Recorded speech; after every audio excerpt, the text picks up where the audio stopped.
even though a lot of people swear by it, it's not backed by science. Hi, welcome to Lilies and Tomatoes, your go-to place for simple and practical tips and tricks on how to start a garden all the way through how to use what you grow. This is from my live class that I teach on Tuesdays, Thursdays, and Saturdays on Facebook. If you'd like to attend the live class or ask me a question, check out the link in the description. Hello. Welcome back to my basement workshop. Today is week 3 of the tomato grow along, and we're going to be talking about planting tomatoes, pruning tomatoes, and tomato problems. If we have not met yet, my name is Quincy Adams, and I want to help you grow some of your own food in a small space on a budget. Let's get started. Okay, so what I have right here is Mr. Volunteer Tomato that I potted up a couple weeks ago for class, and he is now almost as tall as I am, probably 5 feet. Like, I'm looking dead at the top. And I see a spider web on there. That's not good. Anyway, so Mr. Tomato has grown probably at least 2.5 feet since I up-potted him, but he's still struggling a little bit, so that makes him a good example of some of the things we're going to be talking about today. And there will be a part 2 for this, because there's a lot of things that can go wrong with tomatoes, but a lot of them can be fixed. So unless your tomato is crispy and your tomato pulls out by the roots, if you give it a firm tug, your tomato is not dead yet. So I don't want to scare you guys by telling you there's a lot of problems with tomatoes, but crispy and comes out by the roots. Those are the 2 requirements for you to declare your tomato dead. I do not want to hear you guys say, oh, there's bugs in my tomatoes, so I threw it away. Not dead yet. Bugs can be eliminated. It's very easy to deal with problems with tomatoes as long as you're willing to put the effort in. So let's start there. All right, so let's talk a little bit about nutrition, and I'm going to say something a little bit controversial, and I'm going to scoot this out of the way a little bit, and I hope you guys bear with me. So, and first I want to answer some questions, because I had some questions in a group. So where you get your heirloom seeds, I put that in the group. I get my seeds from rareseeds.com. That company is Baker Creek. Their website is rareseeds.com, or from MI Gardener. And it's MIGARDENER.com. MI Gardener. So like MI like Michigan. Where do you get? So that's where I get my seeds. That's where I've gotten them from. I also have bought some seedlings at big box stores, but you're not generally going to get, a lot of times what you get from a big box store is going to be a hybrid. There will be some heirlooms, but mostly hybrids. So if you want heirlooms, then you're going to want to buy them online generally. Depth of soil when you're planting your tomatoes. If you're planting them in the ground, or if you're building a raised bed, then you want it to be at least 12 inches. If you're deep. If you're planting them in a container, you need a container that's at least 8 inches. So even if you've got a container where the capacity is 5 gallons, but the depth is only 4 inches, don't use it to grow tomatoes. Tomatoes need to have a deep root system, a very robust root system, and they need depth for that. You're not going to be able to support a tomato in a shallow, wide container. That's not going to be good for growing tomatoes. Spacing of tomatoes, that's going to depend on your preference. If you are going with a square foot gardening method, then you're going to want to put them 1 tomato per square foot. But if you're going to put them that close, you need to prune heavily. So as you can, let's see, let's scoot Mr. Volunteer Tomato back in frame. Mr. Volunteer Tomato is currently rocking a single stem look. So there's like leaves coming off of the main stem, but there's not a whole lot of extra branches coming off the main stem. If you're gonna do a square foot garden method, you want the tomato to be pretty naked like this. 1 main stem, and you're gonna want to cut off all of the suckers that come out at the root, at the intersections. So I'm not sure, can you guys see that right here? There is, let's push this a little bit closer. And hopefully my shirt will provide the background right here. This little thing right here, this is a sucker. So the main stem, and then there's like the leaf stem that comes out. In this little armpit right here, this is a sucker. So if you're single stemming your tomato plants and you want them to be 12 inches apart, you need to make sure that you're cutting these suckers off, because otherwise it'll just get gigantic. Tomatoes are really wild. They get really big if left unattended. And so you want to make sure you're taking off these suckers to keep it compact. So it will reduce the amount of tomatoes that you get on one plant, but you'll be able to get more plants into your garden. That's why people choose to do that. In this container, because I let this poor volunteer tomato get spindly before I potted it, it just grew that way. I will let some of these suckers grow out a little bit because all the lower leaves have blight on them, and I'm about to cut them off. So I wanted to put a little bit of extra production into more branches because I'm about to cut these off. And it will, this is a sucker at the top. Can you guys see that? Let's back this up a little bit. Is this visible? Barely. This right here, this is a sucker that is a little bit big, but I'm gonna let this one go so it can branch out a little bit because it's in its own container. But I don't want it to go too wide too fast because it's only supported by a couple of stakes, and like it's been rained on a lot, so I want to make sure that the whole vine and the whole plant is stronger before I let it bush out, because I just uppotted it 2 weeks ago. Did I put the date on here? 5/28. All right, so on May 28th I uppotted it, and it was down here. You guys can't see that, but it's grown more than 2 feet since the 28th of May. But because of all the rain we've been getting, all the lower leaves have blight, and I'm going to cut them off. And it had set flowers, but the flowers fell off because we had a couple of days that were over 90, and a lot of times that much heat is too much for a tomato plant, and they will drop their blossoms when the weather is really, really hot. So that is spacing of a tomato and the depth. If you're growing them in a raised bed, and you want to have them a little bit more substantial, you can space them 18 inches to 24 inches apart. And if you're gonna just let them go wild, then you're gonna wanna space them a good 36 inches apart, 3 feet, because they are going to go crazy if left unpruned. And also, even if you're gonna let them be a little bit wild, you're gonna wanna stake them up right and not just let them lay on the ground. They will sprawl on the ground happily, but because they're susceptible to blight. Blight it's a fungal issue with the leaves. So when the leaves are getting too wet, you don't want the leaves to be wet, and they're coming in contact with the soil. They get yellow, they get spots on them. They're susceptible to fungal and bacterial diseases. So you want to keep at least, like, once the plant gets at least 3 feet tall, you want to start taking off all the leaves that show up in the lowest 1 foot of the plant. So from the ground up to 1 foot on a tomato plant that's more than 3 feet tall should be completely bare at all times. So that's what I'll say about spacing for right now.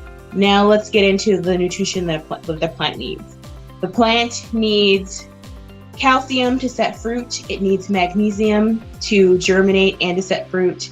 It needs potassium to make sure that it's getting the right nutrient uptake. It needs sulfur for vitamins.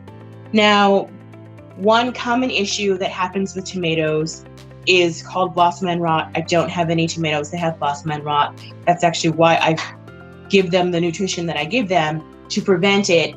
But it can be caused by nutritional deficiencies.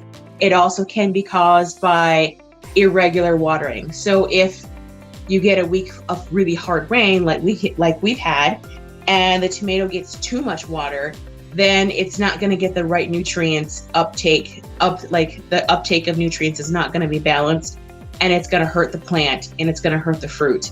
And then the fruit's going to have like a dark spot on the bottom, and I will show you guys a picture of that when we do part 2. But that fruit is not edible. And a lot of people overcompensate with that by giving the plant something like Epsom salt, which Epsom salt does have magnesium in it, and it does have sulfur in it, but that's not the best choice for your tomato. And I know a lot of people swear by it, but it's not backed by science. So I do not use it or swear by it. And also, if you're growing in containers, you don't want to be adding too much salt to the soil. The salt is not good for your plants in general, which is why I use lime, which has magnesium in it, and it raises the pH. If the tomato is in soil that is not the correct pH range, it's not going to be able to uptake minerals in the right proportion. I also use gypsum, which is sulfur and calcium. And that is really, for me, I have found that to be a better way to prevent blossom end rot and to make sure that my tomato plants are generally healthy. They're still susceptible to blight because that's a humidity issue and a watering issue, but the Epsom salt, even though a lot of people swear by it, it's not backed by science. I will give you a little tip when I'm doing research for what I'm going to do for my plants. If I see conflicting information in blog sources, then the next place I'm going to check is an agricultural extension, because their information is going to be backed by science.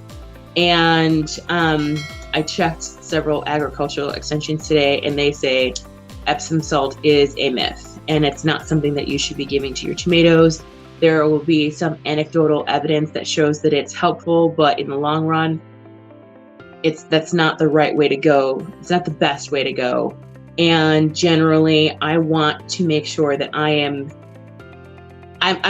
just going to tell you guys, I'm not an organic gardener. I don't use a lot of pesticides. I do use synthetic fertilizer, but I don't want to do all of the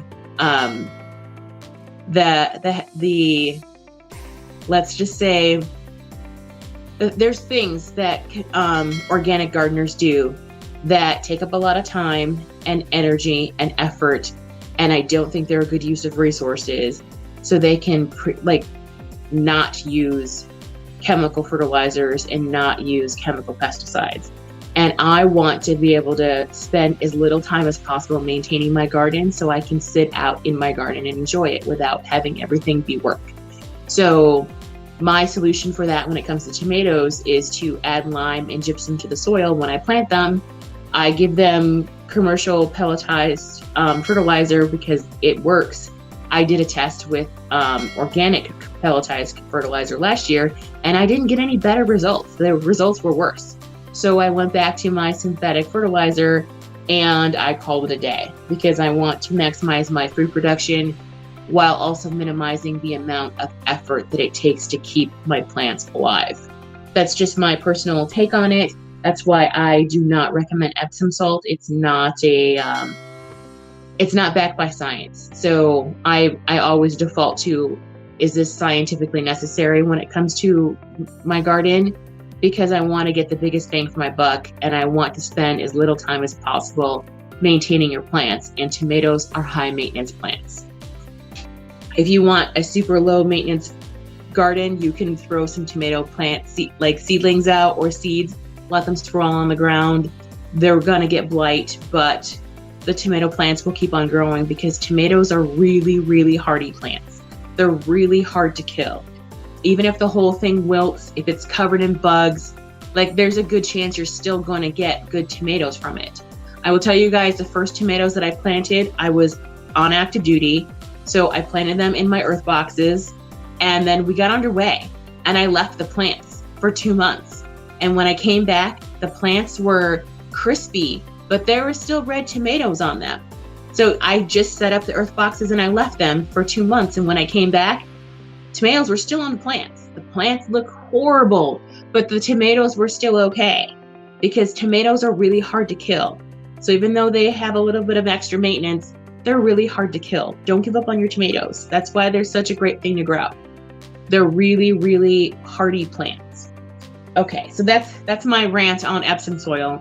Or Epsom salt, and the same thing with Tums. It's not backed by science. It's a waste of resources. The amount of Tums that it would take to like make an appreciable difference, and I'm not even sure that that's going to be bioavailable for the plant right away. So, if you're getting blossom end rot, the problem is most likely a problem with uneven watering from too much rain, and not a problem with lack of calcium or magnesium or anything else in the soil. Just be patient. And if you're getting a lot of rain, cover the soil with plastic. The earth boxes that I use, they use a plastic mulch cover to keep your plant from getting excess rain. So you're not going to get blossom end rot from too much rain. And then the water reservoir just stays full at the bottom. You just fill it up. It's really easy. That's why I like them. Let's talk a little bit more about nutritional problems, and then I will let you guys go because I've been rambling for longer than I intended to. So these two little plants right here, I brought them in last week because I was going to up pot them and I didn't get to it yet. But as you can see, the very tops, let's get this on frame. It's a little bit yellow in the center. That is, that's a nutritional deficiency. They're not getting enough nitrogen. So these plants are in a coco coir heavy mix. Coco coir is not soil, it's a soil additive. There's no nutrition for your plant in the coco coir.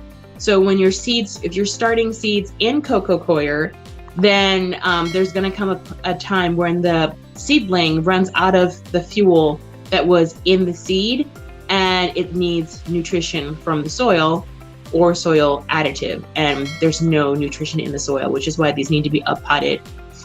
They need to be up potted last week. But my garden fail is a lesson for you guys. When the leaves start to turn like a light yellow, it needs nitrogen. If you have a leaf that looks something like this, let's see. So it gets brown spots on it and it turns yellow in between the spots. That's blight. That's the fungus problem that I mentioned earlier. So this is why you take off the bottom leaves of your plant, because it starts to look like this. You don't have to do anything crazy, just cut them off and the plant should be fine. And what I'm seeing on the back, this is not gonna come up, but there's little specks on here. So it looks like there's probably also spider mites on this. This leaf came from one of my wild tomatoes out in an earth box, but I have not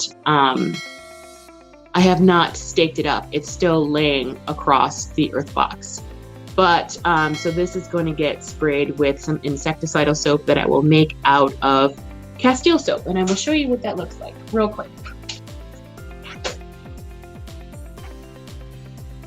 Castile soap is just a natural soap. There are brand names, and then there's just non-brand names, which I'm cheap, so I like non-brand names. So I bought this at Walmart. This is lavender Castile soap. So I will mix about a teaspoon in a 1 gallon, or not a 1 gallon, I think it's like a 2-quart spray bottle, and add a little bit of peppermint essential oils. And that's a good enough bug spray. If you want to get fancy with it, you can also add in, like, if you cooked some garlic and onions and red peppers on the stove, and then just let it simmer for a good 20 minutes and strain out the solids and add that to your Castile soap mixture. That's a good bug repellent. It's gonna kill some bugs and coat some bugs. It's not gonna kill everything, but it is a natural alternative to using some kind of bug spray that's a chemical. BT and neem oil are also technically organic, but that's not something that I would want to eat, and it's definitely not anything that I want my fur children to eat. And I have caught them nibbling on some of my plants in my garden, so I don't use those kinds of things. I would only use something like this that's going to wash off in the rain. or something like diatomaceous earth, something that's a little bit less, I'm less worried about them coming in contact with that, because a little bit of soap that's going to make them spit it out, and the diatomaceous earth actually goes in the soil. They don't eat the soil. But I have caught them taking a bite out of some of the leaves of some of my plants. Not the lilies, but other plants. So I want to make sure that I'm not putting anything out in my haste to get rid of bugs that could also potentially hurt one of my fur kids. So I don't see any questions. I will end it here for now, and then I will do a demonstration on tying up one of my wild tomatoes. It won't be a live video. I'll just, when it stops raining and it's like long enough for me to like chance taking my camera out or my phone out there with the tripod, I will do a quick video on that, and I'll post it in the group so you guys can see what that looks like.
And if there's any other questions, you can post them in the group, or send me a message, do whatever. Just ask a question and I will answer it when I can. I hope you guys have a good night. Stay safe. Wash your hands. Bye.